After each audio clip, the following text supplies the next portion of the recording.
Cuando Hitler se convirtió en dictador de Alemania, aplicó lo que había escrito en su libro Mein Kampf, Mi lucha. Una raza más fuerte dirigirá a las razas débiles, para que el impulso vital aplaste a los débiles y deje espacio a los fuertes. ¿Cómo consiguió Hitler hacerse con el poder y convertirse en el líder supremo, el Führer?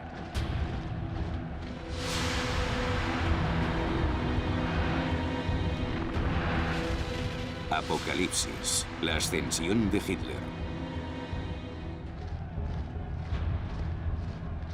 El Führer. Nuremberg, 1929. El Congreso del Partido Nazi fue el verdadero comienzo de lo que el dramaturgo alemán Bertolt Brecht llamaría la irresistible ascensión de Adolf Hitler.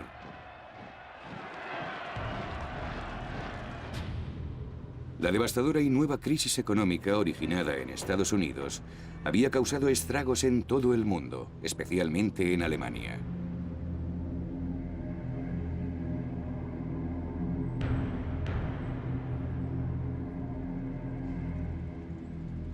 Una tras otra, las fábricas cerraron sus puertas y el número de parados alcanzó la sorprendente cifra de 6 millones.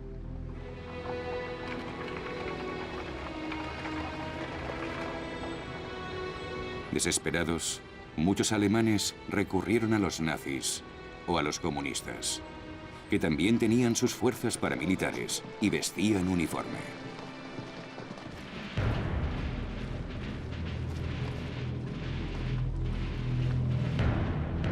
Los comunistas y los nazis chocarían violentamente en todas las elecciones que siguieron.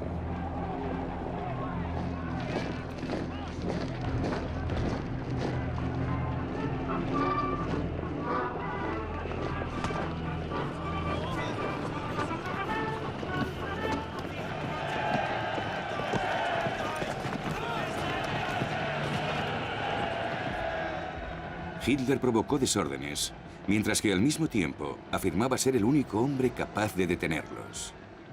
Esta táctica de chantaje resultó ser eficaz. Hitler captó para su causa a los propietarios de pequeñas empresas y a propietarios de viviendas, y denunció la amenaza de la peste roja, los marxistas igualitarios. El resultado fue asombroso. Hitler se convirtió en el líder del segundo partido político del país, después de los socialdemócratas. Sin embargo, las clases altas, que despreciaban a Hitler, no estaban excesivamente preocupados. Stefan Zweig escribió: para ellos el poder siempre ha estado en los varones, los príncipes y en aquellos que tienen una educación universitaria. Nada ciega tanto a los intelectuales alemanes como el orgullo de su cultura.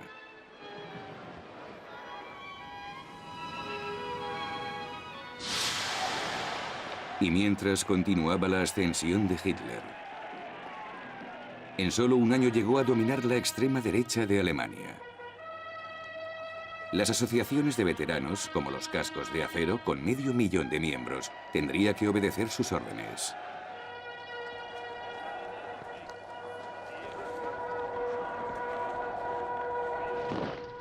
A pesar de su postura dominante, Hitler acababa de provocar un escándalo que podría haber acabado con él. Circulaban por la prensa rumores de un drama personal. Se había enamorado apasionadamente de su sobrina, Geli Robal, de 23 años. La amaba de forma irracional y posesiva. La joven se suicidó. Vivía con él en su apartamento de Múnich. Confió a una amiga: mi tío es un monstruo. Nadie puede imaginar las cosas que me exige. Quería abandonarle, pero ahora estaba muerta. Se lanzó una campaña de prensa contra él, acusándolo de perversión sexual e incluso de haber asesinado a Geli. Muy deprimido, Hitler amenazaba también con suicidarse. La gente que le rodeaba, preocupada, decidió actuar. Su fotógrafo, Heinrich Hoffmann, le presentó a una de sus secretarias. Se parecía a Geli. Se llamaba Eva Braun. Era una mujer de mundo. Encajaba a la perfección. Estaba fascinada por la popularidad del líder del partido nazi. Hitler la convirtió en su nueva amante en la sombra. Se declaraba soltero y casado con Alemania para ganarse la simpatía de las votantes. A su lado, Hitler recuperó su combatividad como animal político en un momento en que se acercaba el fin del mandato del presidente de Alemania, Hindenburg. Hitler era uno de los candidatos a sucederle en 1932. Casi 10 años después de su intento de golpe y encarcelamiento, Hitler estaba a punto de convertirse en el siguiente presidente de Alemania. Los alemanes fueron sometidos a una intensa campaña de carteles. El jefe de propaganda nazi, Joseph Goebbels, diseñó una ultramoderna campaña electoral utilizando aviones, una primicia en Europa. Le proporcionó el mayor avión comercial de la época el director de las aerolíneas Lufthansa, que no perdió la oportunidad de hacer publicidad gratuita.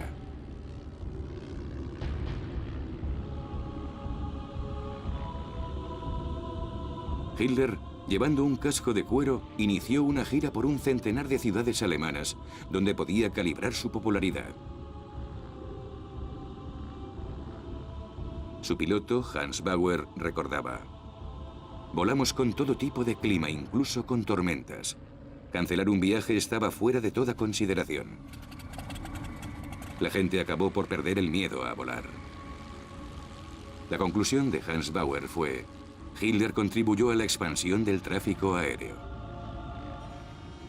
Goebbels inventó el lema «El Führer sobre Alemania». Forjó el mito de Hitler como salvador supremo durante esas elecciones aéreas, cuidadosamente filmadas y proyectadas luego por todo el país.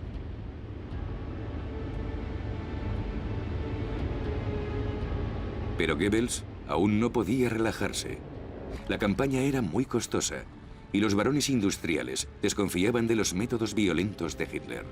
Los nazis tuvieron que cobrar el equivalente a €1 a todos los que acudían a escuchar a Hitler. Eso no les desanimó, sino todo lo contrario. Un testigo, von Spauen, describió su reacción. De pronto sentí la mirada de Hitler en mí, y eso me afectó para el resto de mi vida.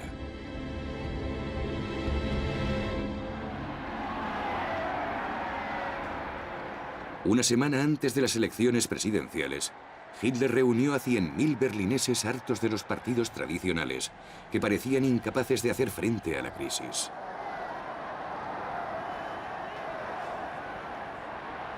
Jutta Rüdiger, de 21 años, estaba entre la multitud. No puedo explicar el estado en que nos sumió el desempleo. Realmente pensábamos que solo Hitler podía sacarnos de la miseria. Nadie habla de las decenas de miles de personas que se asfixian cada año por la desesperación. Con su discurso pseudosocialista, Hitler se convirtió en un importante candidato a la presidencia. La prensa pasó un día junto a él. La derecha consideraba a Hitler como el prototipo del aventurero político. Los insultos de la izquierda eran más personales. Decían que Hitler era homosexual, un embustero medio loco, un charlatán, un falso tipo duro con una falsa piel de rinoceronte.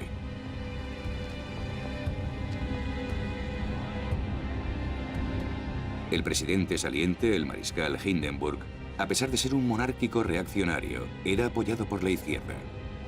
Esta paradoja reflejaba el creciente peligro del ascenso de Hitler, como recalcó su adversario más decidido, el líder de los socialdemócratas, Otto Wels. No debemos perder más tiempo. Debemos tener una sola idea, un solo objetivo: derrotar al fascismo hasta que haya sido borrado por completo. Luchad por la República, por la libertad y por los trabajadores. 10 de abril de 1932. Se anunció el veredicto. Hitler no sería presidente. 13 millones de alemanes habían votado por él, un tercio del electorado. Era mucho, pero no suficiente.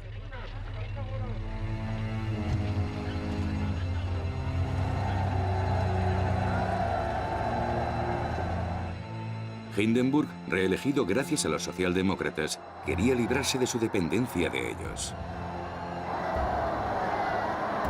Y Hitler, continuando con su irresistible ascenso, empezó a hacer campaña nuevamente. Como daba 5 discursos al día, su entorno se estaba recuperando.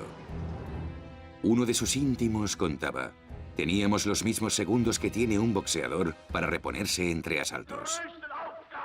Pero Hitler se nutría de las multitudes. Se dejaba llevar por su propia virulencia. Nuestros oponentes piensan que somos, y yo en particular, personas intolerantes e insoportables. Nos critican por negarnos a cooperar con los otros partidos. Pues bien, esa gente tiene razón, somos intolerantes. Mi objetivo es suprimir todos los partidos. Para Hitler, el primer partido a eliminar de la campaña electoral de 1932 era el Partido Comunista. Se encomendó esa tarea a las tropas de asalto. Por entonces eran 400.000. Se autofinanciaban y se pagaban los uniformes y el equipo. Uno de ellos, Wolf Teubert, trabajaba en una tienda de manjares de Hamburgo. Estaba dispuesto a incorporarse a su unidad motorizada en cuanto lo llamaban. Decía: yo solo tenía un pensamiento, dar mi vida por Alemania. La humillación del Tratado de Versalles me convirtió en un apasionado defensor de Hitler.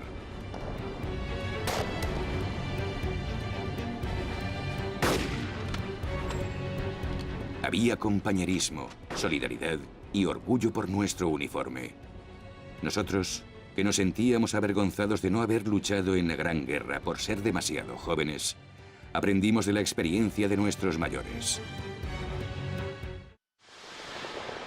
Julio de 1932, el verano sangriento de la campaña electoral. Las tropas de asalto SA, con la complicidad de la policía, provocaron batallas callejeras con los comunistas. Entre los comunistas hubo un centenar de muertos y gran cantidad de heridos. Muchos alemanes, agotados por el desorden y la impotencia del gobierno, aprobaban los violentos actos de los nazis. El resultado fue que 230 nazis fueron elegidos para el Parlamento. Hitler estaba ya a la cabeza del partido político más poderoso del país.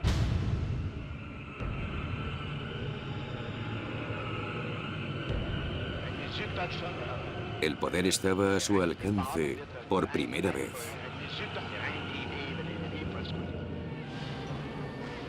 Pero la euforia dio inmediatamente paso a la decepción. El presidente Hindenburg se negó a nombrarle canciller, jefe del gobierno.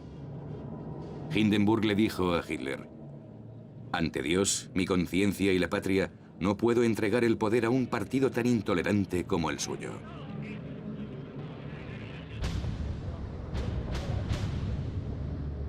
Sin embargo, Hindenburg le ofreció un puesto en el gobierno. Pero Hitler no se consideraba un político común que deseara una posición ministerial.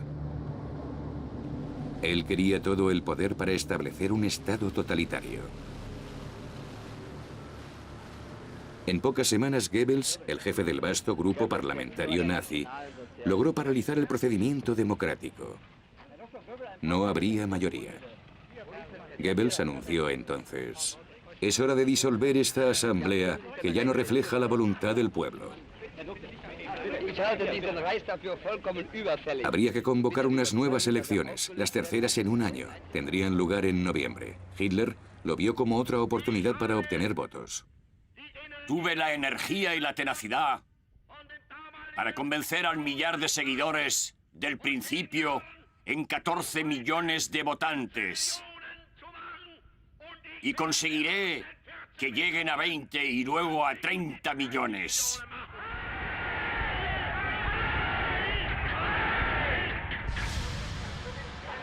Los resultados de las elecciones fueron una amarga decepción para Hitler. Rodeado de su guardia personal, las SS, meditaba sobre su fracaso. Había perdido 2 millones de electores. Goebbels dijo: hemos sufrido un revés. Hitler se negó a entrar en el gobierno y los votantes no han entendido por qué.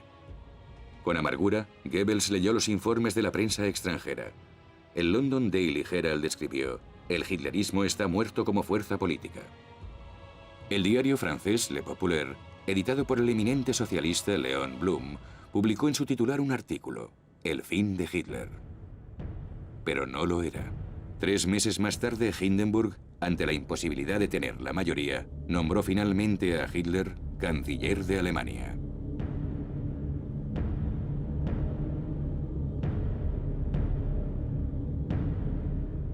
Sebastian Haffner, que estudiaba en Berlín, escribió: acabo de oír la noticia.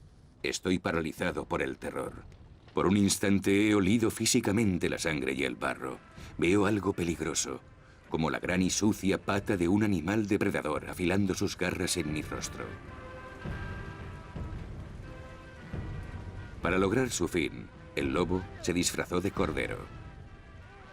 Hitler tranquilizó a Hindenburg, pidiéndole solamente 2 carteras ministeriales para los nazis. El ministro del Interior sería un policía de Múnich llamado Wilhelm Frick. También tenía a Hermann Göring a su lado para controlar a la policía. 2 posiciones clave. Hitler avanzaba por medio de subterfugios.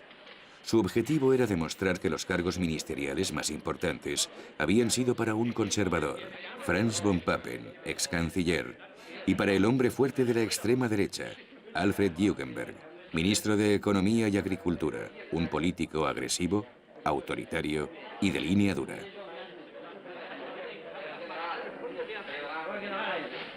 Hitler llamó a su gobierno el Gabinete de Concentración Nacional, para que pareciera más una coalición nacionalista que un gobierno predominantemente nazi. Este órgano reaccionario creía que podía controlar a Hitler.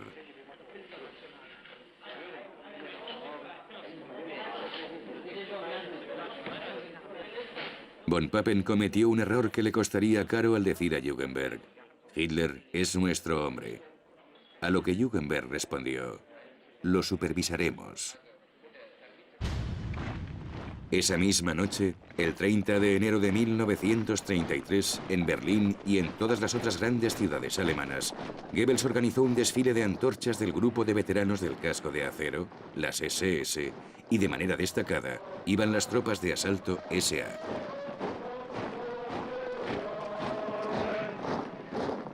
Goebbels declaró que en el desfile habían participado 1 millón de personas.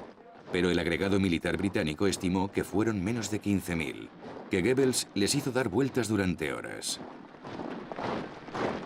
Pasaron bajo las ventanas del anciano presidente Hindenburg, que por entonces tenía 85 años, y creyéndose en el Verdún de 1916 dijo a su ayudante: nuestros hombres desfilan bien, han tomado muchos prisioneros. Hitler, en la Cancillería, recibía un fervoroso homenaje. Louise Solmitz, maestra de escuela de Berlín, dijo: era una borrachera sin vino. Y añadió: oí gente que gritaba: muerte a los judíos, los cuchillos derramarán sangre judía.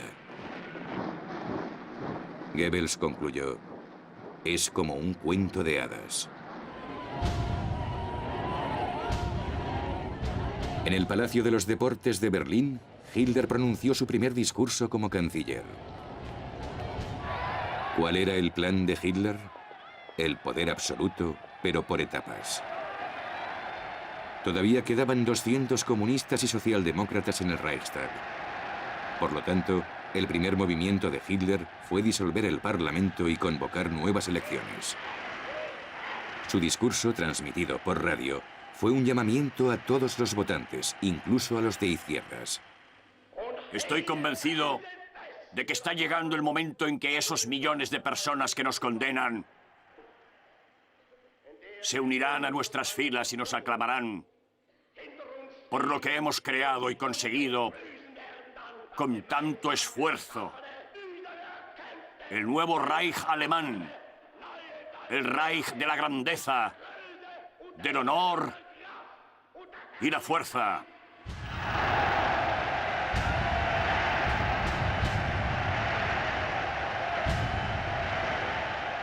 Con este discurso relativamente conciliador, Hitler continuó avanzando llevando una máscara. Sin embargo, Goebbels quería aclarar las cosas volviendo a los fundamentos, el antisemitismo y la violencia de las bases votantes nazis. Si los periódicos judíos piensan que pueden intimidarnos con sus amenazas ocultas, será mejor que tengan cuidado. Nuestra paciencia tiene sus límites. Un día cerraremos sus sucias y embusteras bocas judías.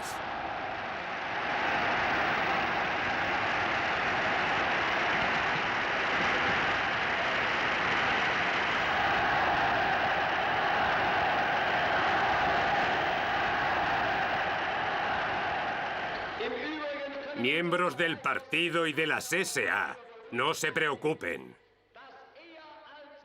El fin del terror rojo está más cerca de lo que piensan. Comunistas, vamos a daros la peor paliza que hayáis recibido jamás.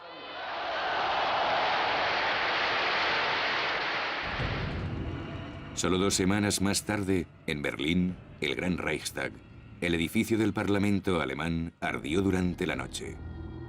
No quedó nada de ese poderoso símbolo de la democracia alemana.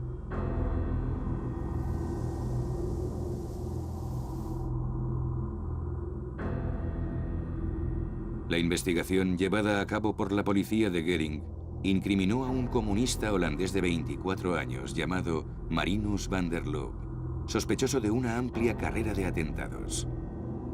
Rápidamente se le declaró culpable y fue guillotinado. ¿Quién se beneficiaría de ese crimen? Los nazis. Hitler y Göring exageraron el fantasma de un complot rojo.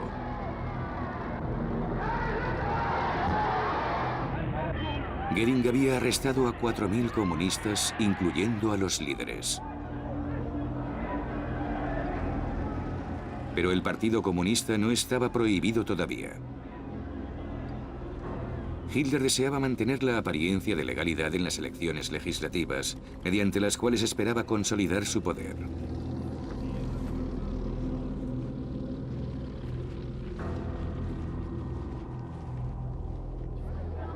Los alemanes, hartos de campañas electorales y de desórdenes, vieron una nueva acción de las tropas de asalto por todo el país, para proteger a la población de ataques comunistas, como dijeron los nazis.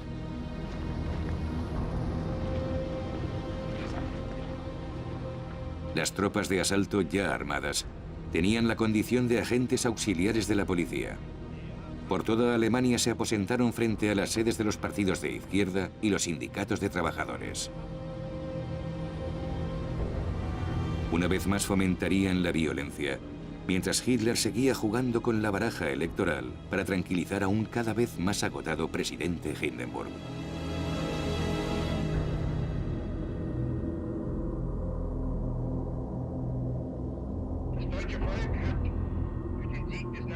Göring, en su sillón de estilo gótico, con su daga en las manos, daba su versión manipulada de los resultados electorales.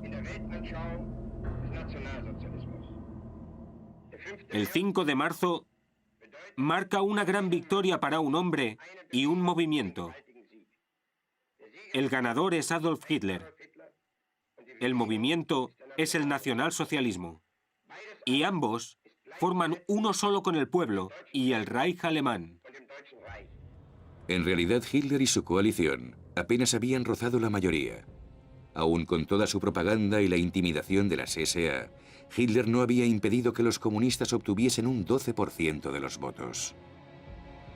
Invalidó las elecciones de los parlamentarios comunistas, los detuvo y los envió al campo de concentración de Oranienburg, cerca de Berlín, y al de Dachau, cerca de Múnich, que los nazis acababan de construir. Estos fueron los primeros campos que se abrieron en el año 1933. El número de presos políticos aumentó durante los primeros meses del régimen. El estudiante comunista Klaus Bastian recuerda: los guardias golpeaban a los prisioneros y nos empujaban hacia el agua helada. Siempre temíamos por nuestras vidas, día y noche. La versión de los nazis era que esos parlamentarios, altos funcionarios y dirigentes sindicales estaban siendo reeducados.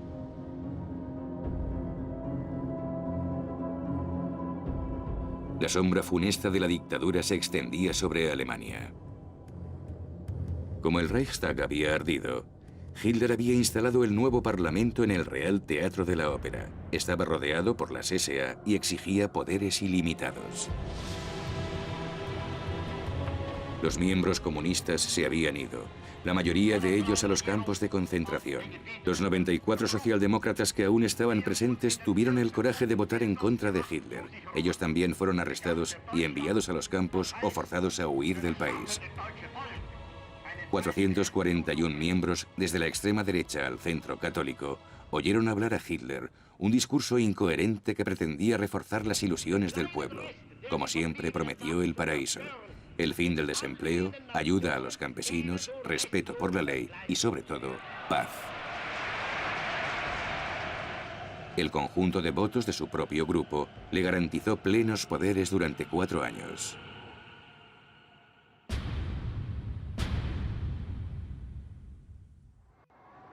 El presidente Hindenburg ya no podía oponerse a las decisiones de la Cancillería. Con el sonido de los aplausos, la democracia en Alemania murió.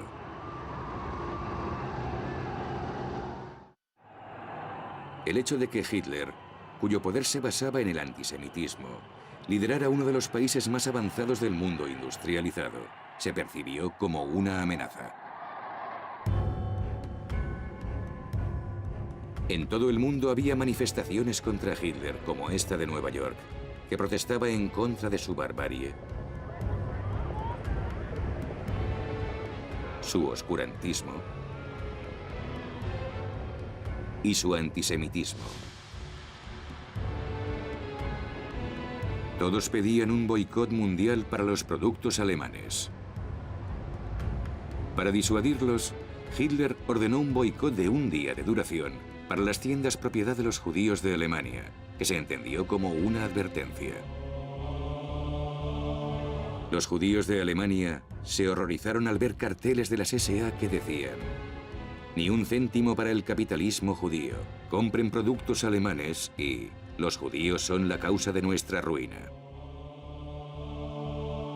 Fue el comienzo de la persecución. Edwin Landau, propietario de un gran almacén del este de Prusia, escribió antes de emigrar a Palestina con su familia: todo cambió por completo en el espacio de unas pocas horas. El país y el pueblo a quienes había querido y respetado hasta entonces se habían convertido de repente en mis enemigos. Yo ya no era alemán, o ya no tenía derecho a ser alemán. Me sentía avergonzado de haber pertenecido a esa nación. Me sentía avergonzado por haber depositado mi confianza en muchas personas que entonces se habían quitado las máscaras para revelarse como mis enemigos.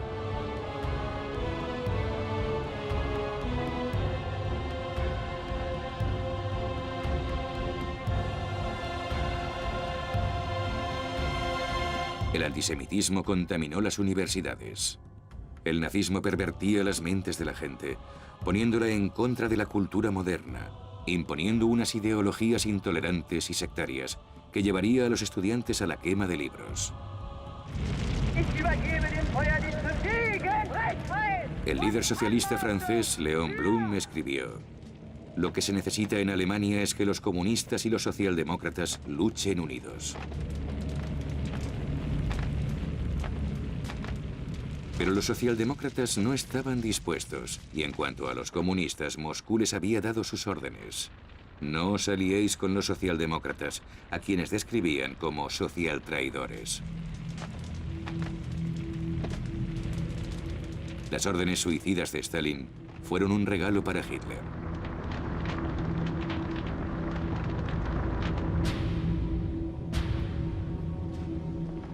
Hitler suprimió los sindicatos. Y también declaró ilegal al Partido Socialdemócrata. SA y SS, Heil. Ante nosotros tenemos una era magnífica. Alemania ha despertado por fin. Hemos conquistado el poder. Ahora debemos conquistar al pueblo alemán. El pueblo alemán, por su parte, podía irse de vacaciones.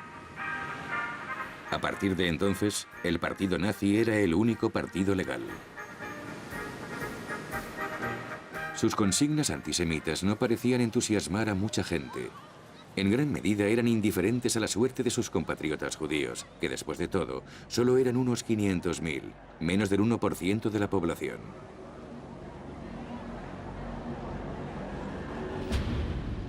La mitad de los judíos alemanes lograron emigrar. Gerda Blackman recuerda: pudimos embarcar a condición de renunciar a todo lo que teníamos.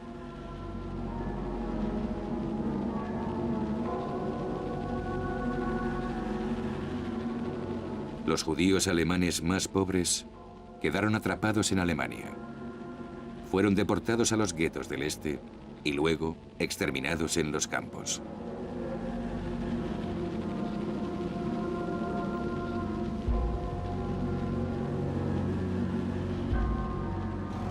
Los opositores al régimen huían si podían a cualquier lugar que fuera posible, especialmente a Francia, donde más tarde, ocupada por los alemanes durante la guerra, serían entregados a los nazis. Muchos de los que no pudieron salir a tiempo, o aquellos que optaron por quedarse y continuar luchando, serían capturados y martirizados en los campos de concentración.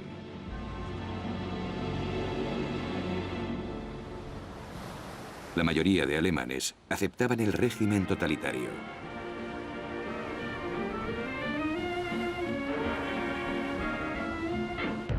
Algunos comenzaban el día izando la bandera de la esvástica, el emblema oficial de Alemania.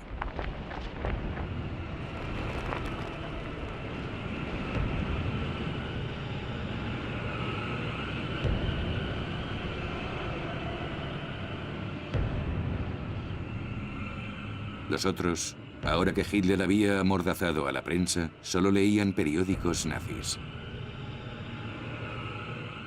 Sus hijas también aprenderían el saludo obligatorio. Sus hijos entrarían en las Hitlerjugend, las juventudes hitlerianas, donde perfeccionarían sus tendencias agresivas. En la escuela, los maestros enseñarían a los alumnos a manejar las armas.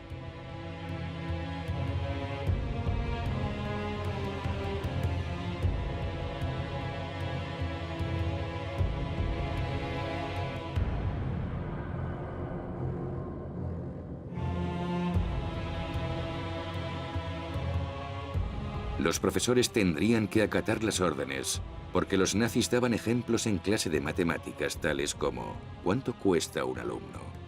Una persona joven con discapacidad mental cuesta al Estado 1.800 marcos al año, un alumno promedio 320 marcos y un alumno brillante solo 125 marcos.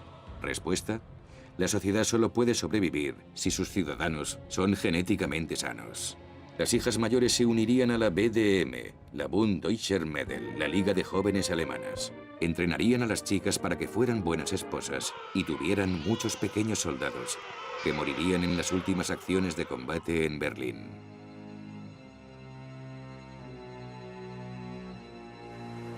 Sin embargo, los alemanes no eran conscientes de todo eso en el verano de 1933. Hitler no era aún el indiscutible líder supremo. Para lograrlo, debía continuar con su propaganda. Como en la película Victoria de Fe, que representaba el primer congreso desde la toma de poder del partido nazi, que ya era el único partido.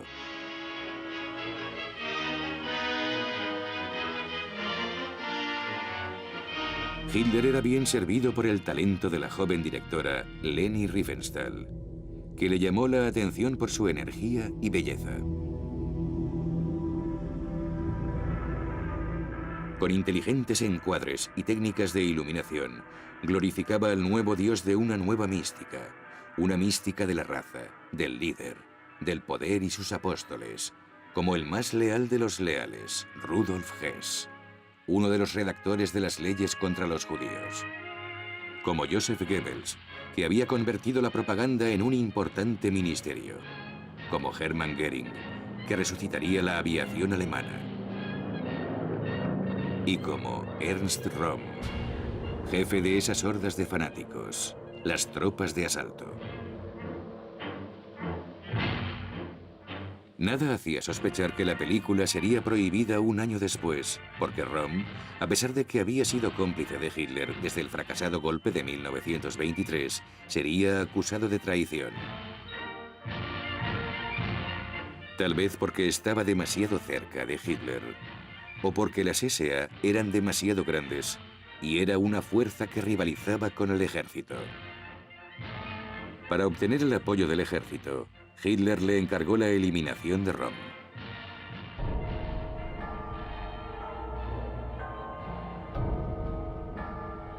Todo comenzó el verano siguiente, cuando Hitler viajó a Italia para reunirse con Mussolini en Venecia.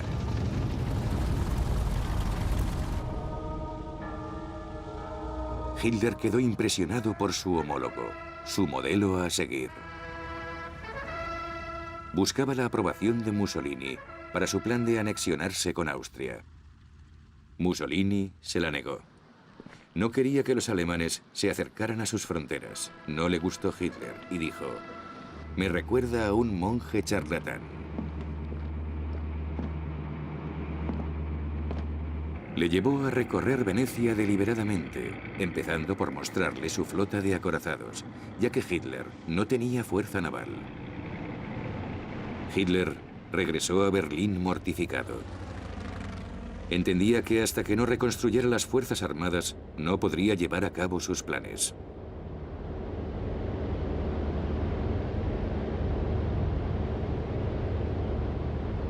Hitler presenció las maniobras del Reichswehr, el ejército alemán, reducido por el Tratado de Versalles a 100.000 hombres, pocos en número pero muy bien entrenados.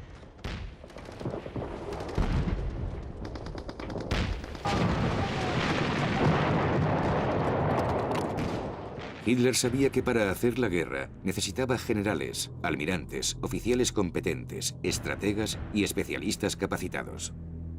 Siempre había prometido que liberaría al ejército de la opresión del Tratado de Versalles y que restauraría sus tropas y su arsenal armamentístico.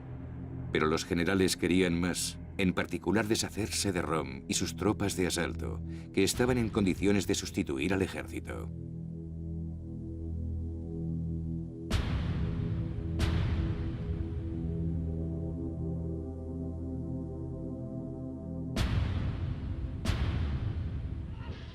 Röhm también era duramente criticado por tener delirios de grandeza. Robaba protagonismo a Hitler. Los industriales estaban preocupados por su declaración. La revolución nacionalsocialista no ha terminado. Goebbels dijo: «Es un bolchevique disfrazado». Habían sido socios de delitos durante 15 años, pero la decisión de Hitler era firme: eliminar a Röhm, bajo el pretexto de que había planeado un golpe de Estado. Hitler eligió a sus verdugos: Himmler, jefe de las SS, Heydrich, jefe de la Gestapo, y Sepp Dietrich, ex carnicero que dirigía el cuerpo de guardaespaldas del Führer. Entre el 30 de junio y el 2 de julio de 1934, un período al que Hitler llamó la Noche de los Cuchillos Largos, las SS asesinaron a Röhm, a otros posibles opositores y a testigos molestos del pasado de Hitler.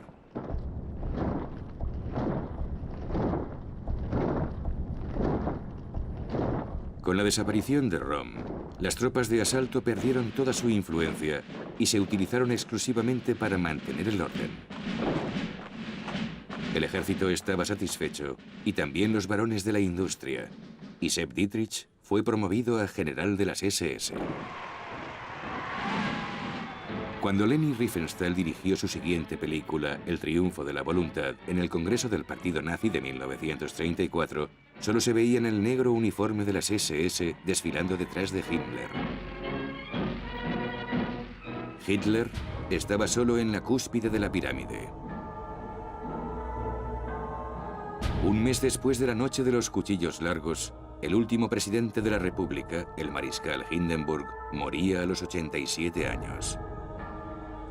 La democracia estaba muerta y enterrada desde hacía mucho tiempo. El totalitarismo continuaba su implacable marcha. Hitler se convirtió en comandante de las Fuerzas Armadas. Su poder era absoluto. Todos los soldados debían hacer un juramento de lealtad. El Führer es nuestro líder y el líder del pueblo alemán es Adolf Hitler. Adolf Hitler!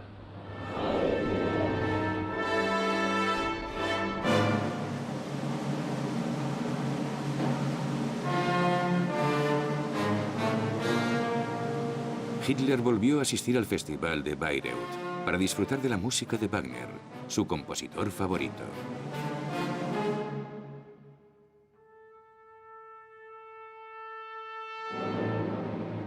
La nuera del compositor, Winifred Wagner, que le había apoyado en sus difíciles comienzos, le dio la bienvenida como señor de Alemania. Hitler miraba hacia atrás y veía lo lejos que había llegado.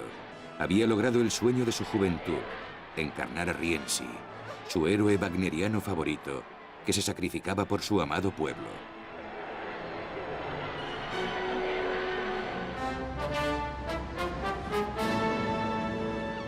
Hitler se apropiaría primero de los éxitos de la República Weimar, como las famosas autopistas, que se convertirían en muestra del régimen nazi.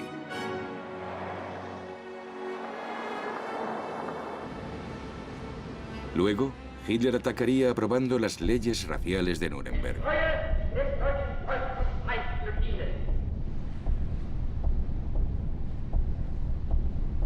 Quemaría las sinagogas hasta los cimientos durante el pogromo de Kristallnacht, preludio de la solución final.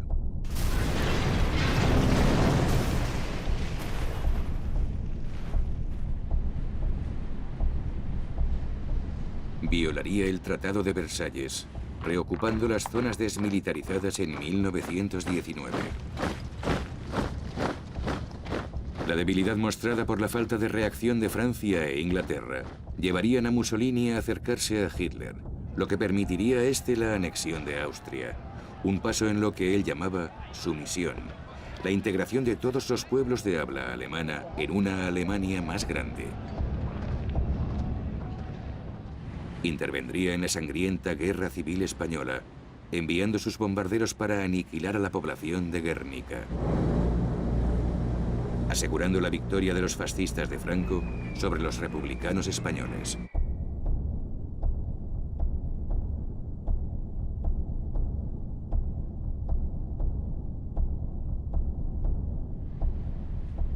Soñaba con un gran ejército, como Napoleón, que lo condujera a Moscú.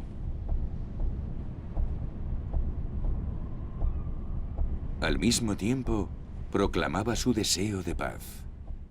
Queremos ser un único Reich unificado. Y para ello debéis preparaos. Queremos que el pueblo sea obediente y ustedes mismos deben lograr ese objetivo. Queremos que la gente sea pacífica y también valiente. Pero aún siendo valiente, debe ser pacífica.